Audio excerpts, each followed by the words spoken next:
Tuhan bersama. Inilah nilai suci menurut Markus.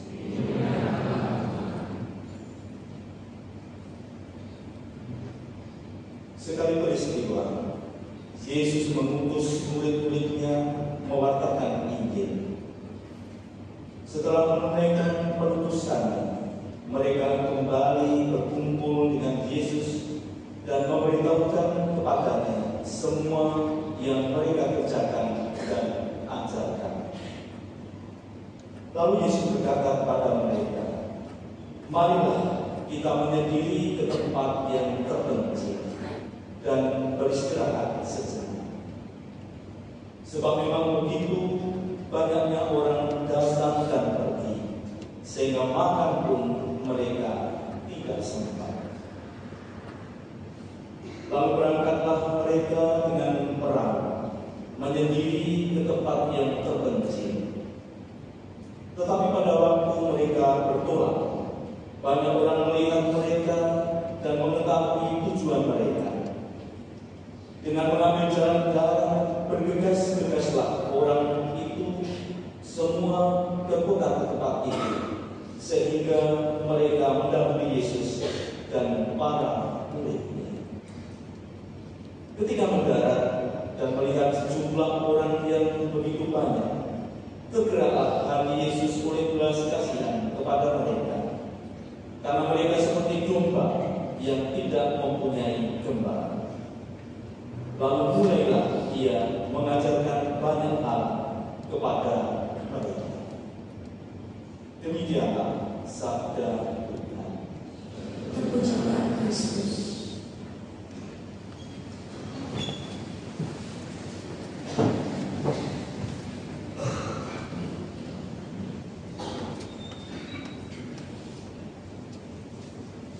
Kita ini sebentar kita pusatkan pikiran dan jiwa kita dalam sabda Tuhan.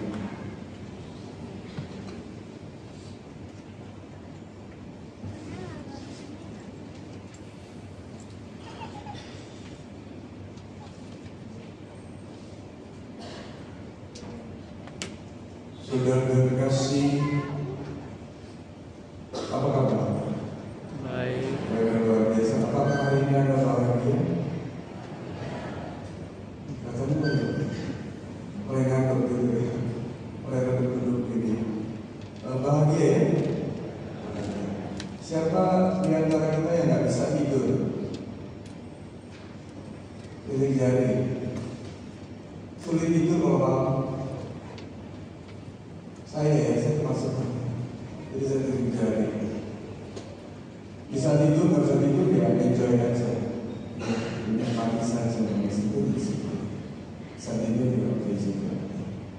Sudah terkasih, hari ini kita diajak untuk semakin mengenal siapa Yesus sesungguhnya, seperti orang banyak tuyun untuk melihat Yesus, siapa Dia sesungguhnya. Hari ini kita ingin tahu siapa Yesus sesungguhnya. Oleh karena itu saya mengatakan bahwa siapa Yesus sesungguhnya bagi saya pribadi. Kalau Yesus bagi saya pribadi adalah Tuhan yang selalu ada untuk saya. Di rumusannya gitu, kalau Yesus adalah Mesias, itu oke, itu benar. Tapi bagi saya siapa Yesus adalah Tuhan yang selalu ada untuk saya. Itu yang membuat saya bahagia. Oleh karena itu bisa tidur, nggak bisa tidur, nggak boleh bereskan. Yang penting saya bahagia karena apa? Karena Tuhan selalu ada untuk saya. Bagaimana kita bisa tahu bahwa Tuhan selalu ada untuk saya? Saya teringat waktu saat COVID itu ya, saya merasa sepertinya dunia mau kiamat. Saya merasa Tuhan tidak ada, dan Tuhan Tuhan selalu ada untuk kita. Cuma kita yang tidak melihatnya, tidak merasakannya, kita tercekam, terbelenggu oleh batas-batas atau garis yang kita pikirkan gitu, seolah terpisah dari Tuhan. Saya teringat ada tiga inspirasi selama pandemi COVID-19. Mengapa Tuhan selalu ada bagi saya. Pertama kenapa? Karena kita bisa melewati COVID-19 karena kasih Tuhan semata. Kita bisa hidup sampai sekarang ini, sampai seperti sekarang ini saya sebagai rokok itu karena kasih Tuhan semata. Bukan karena saya hebat, bukan karena saya hebat, tapi karena kasih Tuhan semata. Tuhan mengasihi, itu kasih. Yang kedua, dalam Tuhan tidak ada yang mustahil, pasti bisa. Itu yang kedua, iman. Nah, iman itu ada unsur yakin, percaya atau percaya, ada unsur taat dan unsur berserah. Itu nanti kita bisa urai. Yang ketiga, kita diharapkan bagi umat beriman itu selalu ada langit dan bumi yang baru, hidupnya penuh harapan. Hari ini baik, besok juga lebih baik lagi. Jadi saya melihat ada kasih, iman, dan harapan yang Tuhan berikan pada saya, dan Tuhan selalu ada untuk saya dan untuk kita semua. Jadi terkasih, kita urai, itu yang membuat saya bahagia. Anda pernah mendengar lagu Maudy Ayunda, Perahu Kertas? Pernah nggak ya? Kasian ya. Ya makanya jangan dari jadul, kadang kita perlu mendengar lagi. Saya kalau lagi siang lagi bete gitu ya, saya dengar di mobil itu. Saya merasa kita diciptakan, dilahirkan itu untuk bahagia. Kita dipanggil atau sebagai orang Katolik untuk bahagia. Apalagi dipanggil dalam sakramen perkawinan, sakramen imamat itu Anda dipanggil untuk bahagia. Di dalam syair ini dikatakan bahwa ini ada pasangan suami istri ya, untuk jari ada si suami istri, ada yang pakaiannya sama ini coklat ini suami istri. Ini dua ya, ada ya. Nah, ibu dengan radar ibu, ya, ibu menemukan bapak suami ibu itu di antara miliaran manusia. Keren kan?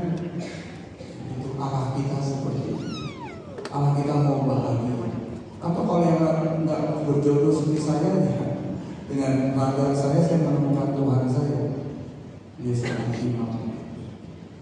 Ya, kita selalu bahagia karena Tuhan selalu ada untuk kita. Untuk kasih kita belajar pelan-pelan bagaimana menghayati siapa Yesus sesungguhnya bagi kita ini. Dan itu Yesus adalah Tuhan yang selalu ada untuk saya. Oleh karena itu, mengapa kita tidak bisa melihatnya? Mengapa kita tidak merasakannya? Yesus ada selalu ada untuk saya. Atau saya tidak berpikir seperti itu karena kita selalu memberi batas. Kita selalu tadi ya, kita nggak bahagia karena kita memberi batas sendiri, pikiran kita sendiri atau paham kita sendiri. Yesus harus seperti ini, ada memberi batas kepada Yesus. Jelas yang memberi garis sehingga kita dengan tadi kasih iman dan harapan kita menembus batas itu. Bahkan juga menembus batas-batas kedosaan kita, belenggu-belenggu yang lain yang kita adalah menembus itu atau menjadi orang yang berbeda.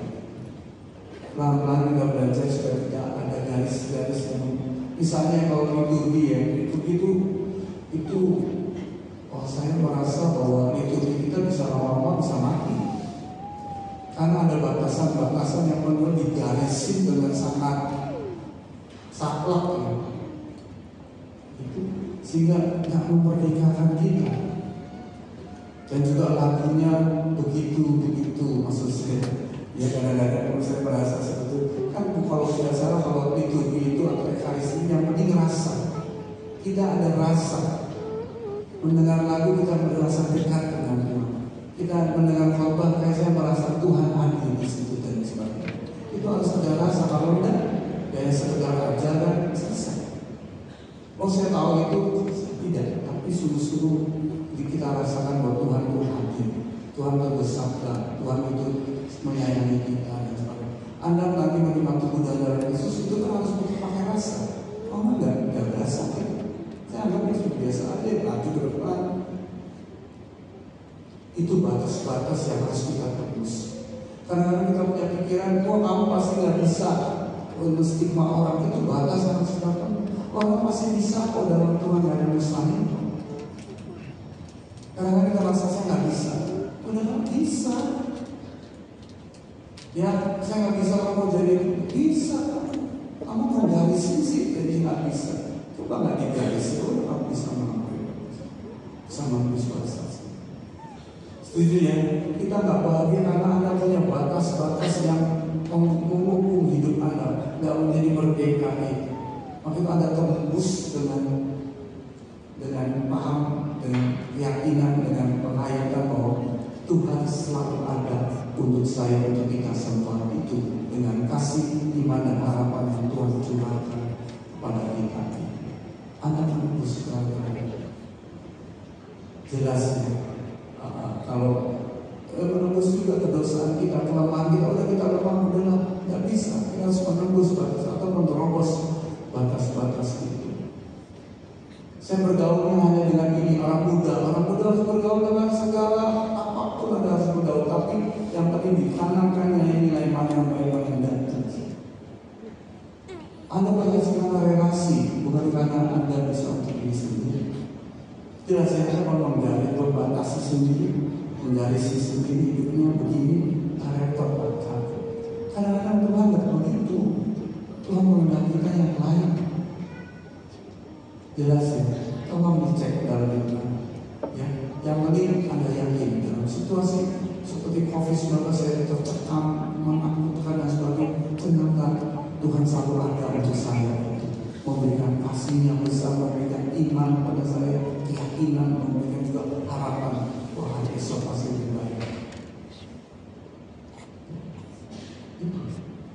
Jelas ya, supaya Anda datang ke gereja untuk itu. Ya, untuk merasakan Tuhan selalu ada untuk Anda. Anda sebarkan pada yang lain, jangan merasa sendiri. Tidak ada. Anda tidak sendiri. Ya, itulah Yesus kita. Siapa Yesus? Yesus adalah Tuhan yang selalu ada untuk kita semua. Sampai akhir zaman, sampai kapanpun dia seperti itu. Cuma kita yang membatasi dan menggarisnya. Yesus kalau sendiri, ya Yesus nggak menggariskan itu, tapi kita membatasi itu, menggariskan. Ya, pikiran kita hanya itu, dan itu satu sakral, dan sebagainya. Semoga Anda bahagia, ya. Anda bahagia hari ini bukan karena apa-apa, bukan karena berpotret, bukan. Saya bahagia karena Tuhan selalu ada untuk saya, apapun itu. Jelas, yang lagunya boleh jelek, boleh apapun kesah, yang penting Tuhan selalu ada. Korbannya boleh jelek, nggak apa-apa, yang penting Tuhan selalu ada. Masakannya nggak enak, itu nggak apa-apa, karena Tuhan sakit. Yang penting Tuhan selalu ada untuk saya. Melalui orang-orang sekitar kita pasti. Jelas ya, kadang-kadang kita nggak merasa bahwa Tuhan berkarya melalui orang sekitar kita, mungkin segala anugerah dan sebagainya. Ya, untuk kita semua. Semoga ini ya, Anda makan hidupnya, yang bagaimana membina keluarga, membina anak dan sebagainya seperti itu, atau bagaimana kita supaya gereja ini semakin semarak. Ya, Anda harus bernyanyi, semua harus pandai seperti itu. Jangan batasi, oh itu full, saya nggak peduli, saya nggak ngerti. Semua harus bisa. Itu urusan Romo, bukan urusan saya juga, saya harus terlibat. Seperti Yesus tadi kan tergerak hatinya oleh belas kasihan melihat domba-domba yang tanpa gembala. Kita melihat anak-anak tanpa ada pembinaan iman yang baik, tergerak hatinya belas kasihan. Anda jangan garisi bahwa itu urusan katekis, itu urusannya. Itu membuat otak-otak saya kita tidak ada lagi. Gitu ya, semakin Anda bertanggung jawab pada semakin banyak orang Anda menjadi orang hebat. Jangan batasi diri. Bukan kepo ya, tapi kita kemampuan kita begitu luar biasa sehingga kita sangat berguna, sangat bermanfaat bagi semua bagian orang. Jangan batasi diri Anda seperti itu. Bisa ini, bisa itu, semuanya bisa. Banyak. Karena Tuhan satu ada. untuk kita. Dia menyerahkan kita semua. Semoga itu yang terjadi, Pak.